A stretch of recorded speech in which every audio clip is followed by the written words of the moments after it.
Welcome to the Deep Dive. We take complex topics, unpack the sources, and we'll figure out what really matters. Yeah, we try to distill it down. And today, we're diving headfirst into something pretty significant. I'd call it a legal earthquake, honestly, that just hit in India. Chennai, specifically.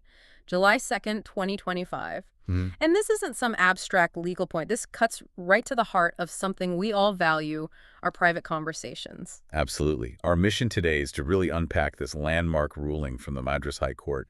It's all about phone tapping. Right. And it forces us, really, to look at that tricky balance, public safety versus individual liberty, especially now in the digital age. It's a constant tension. So if you've ever wondered, how private are my calls? How safe are my messages?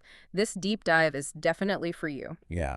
We're going to trace how one specific case, starting with an alleged bribe, actually snowballed into this major legal precedent that, well, impacts your privacy directly. It makes your communications safer. It's fascinating how that happens, isn't it?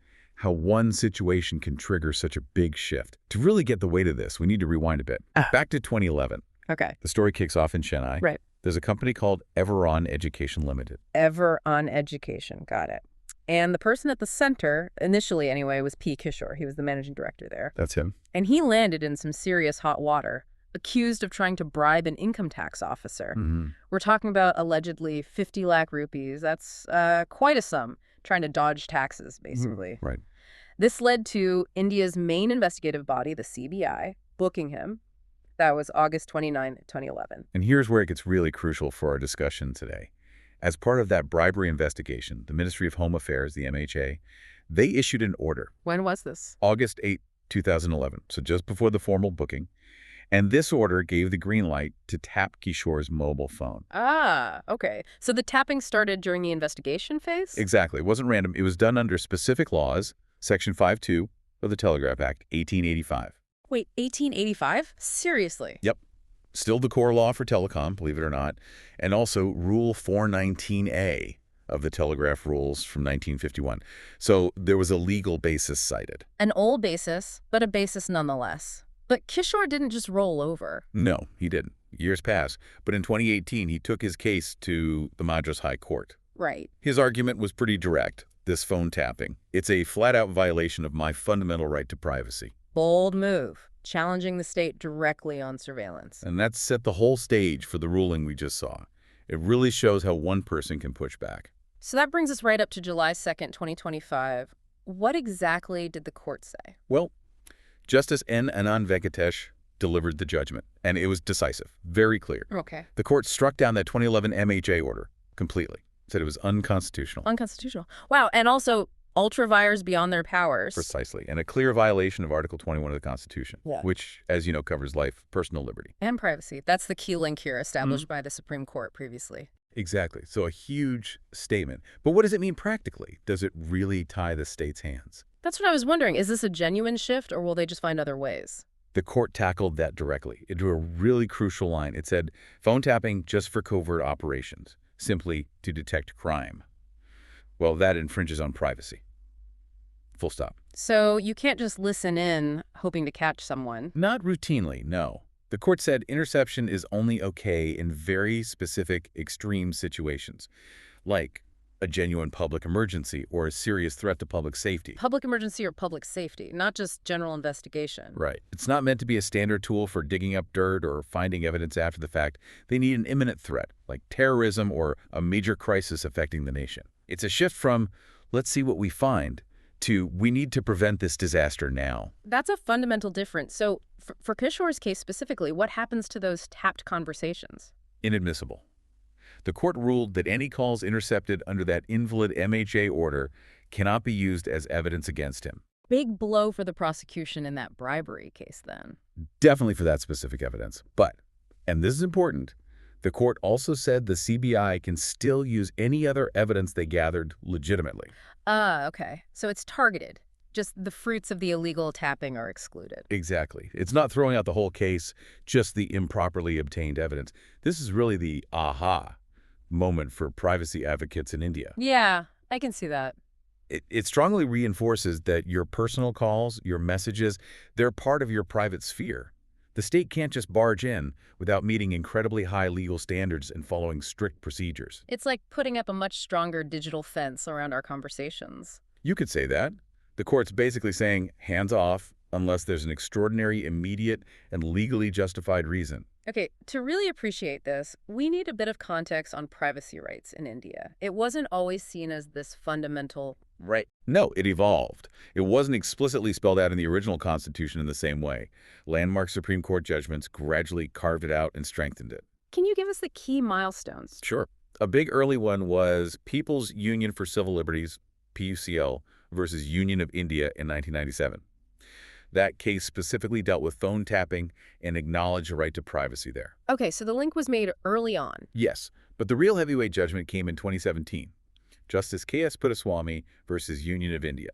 That's the one that definitively declared privacy an intrinsic part of Article 21, a fundamental right. The Puttaswamy judgment, right, that was huge. Absolutely, and this Madras High Court ruling fits right into that lineage. It builds on Puttaswamy, applying that principle very directly to state surveillance powers. It's strengthening that foundation. So even before this new ruling, there was a framework for phone tapping using that old Telegraph Act. What did those rules, like 419A, actually say? What were the supposed safeguards? They were quite specific, actually. Rule 419A laid out who could authorize tapping. It has to be high level. Not just any police officer. Definitely not. At the national level, it's the Home Secretary of India. Yeah. At the state level, the State Home Secretary, senior bureaucrats. Okay. And there were time limits, too. Yes, strict ones. An order is only valid for a maximum of 60 days initially. 60 days. It can be extended, but only up to a total maximum of 180 days. And crucially, only if there's no other way to get the information. That 180-day limit seems critical. What prevents it from just being rubber-stamped extensions? That's where the oversight comes in, or where it's supposed to come in. There are review committees. Review committees? Who's on them? At the national level, it's headed by the Cabinet Secretary, the top civil servant, along with the Law Secretary and the Telecom Secretary. Okay, pretty high-powered. And similarly at the state level, the Chief Secretary, plus the Law and Home Secretaries, their job is to review every single tapping order, typically every 2 months, to check for compliance. So they're meant to be a check against misuse. Exactly. And what the Madras High Court essentially found in this Kishore case was that the 2011 MAJ order had bypassed or ignored these very safeguards. It went beyond the legal boundaries. It failed the test set by its own rules. Pretty much. It highlighted a failure in the system that's supposed to prevent this kind of overreach.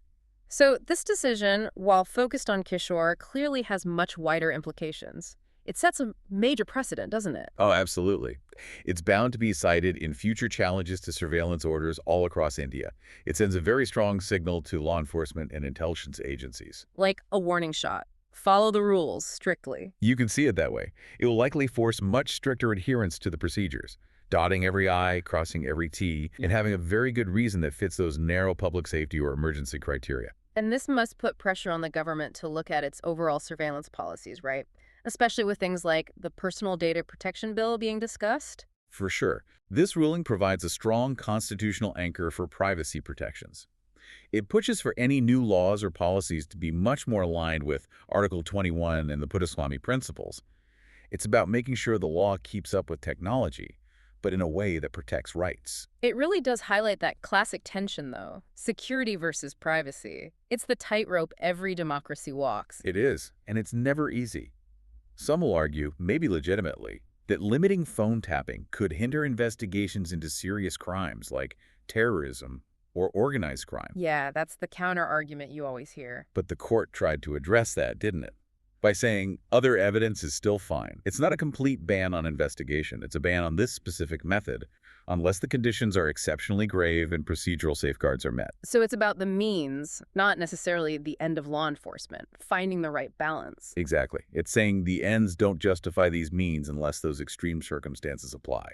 Fundamental rights matter, even when investigating crime. How does this compare internationally? Are other democracies grappling with this in similar ways? They absolutely are. If you look at the U.S., you have the Fourth Amendment's protection against unreasonable searches. Getting a wiretap warrant requires probable cause, which is a significant legal hurdle. Right, not something done lightly. And in Europe, you have the European Convention on Human Rights. Article 8 protects privacy. Courts there consistently emphasize that any surveillance must be necessary and proportionate. The intrusion has to be balanced against the aim. So India's judiciary, with this ruling, seems to be aligning with that global trend, putting strong checks on state surveillance power. I think that's fair to say. It reinforces the idea that privacy isn't just some nice-to-have extra. It's fundamental and needs strong legal fences around it, especially as technology makes intrusion easier. So for you listening, this isn't just legal history being made in Chennai. It's really about the boundaries of your own personal space in this digital world. Yeah. Every call, every text, it's part of your private life. And technology makes surveillance potentially pervasive. It does. This ruling is a powerful reminder that our laws need to constantly adapt to protect those fundamental freedoms. It's the courts stepping in to reinforce the walls around your digital conversations. Absolutely. The Madras High Court's decision here, July 2nd, 2025, it's a significant win for privacy rights in India. It underscores the vital role of the judiciary as a check on state power. Making sure surveillance stays within strict legal lines. Exactly. It reaffirms that privacy isn't a luxury, it's fundamental. It deserves robust protection in our hyper-connected world. Your digital life is part of your personal liberty. So, wrapping this up, it leaves us with a pretty big thought, doesn't it?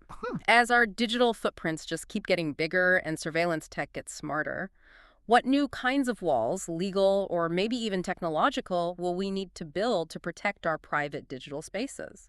That's the critical question, isn't it? How do our legal systems keep evolving to safeguard these essential freedoms against technology that constantly pushes the boundaries? Something for all of us to think about.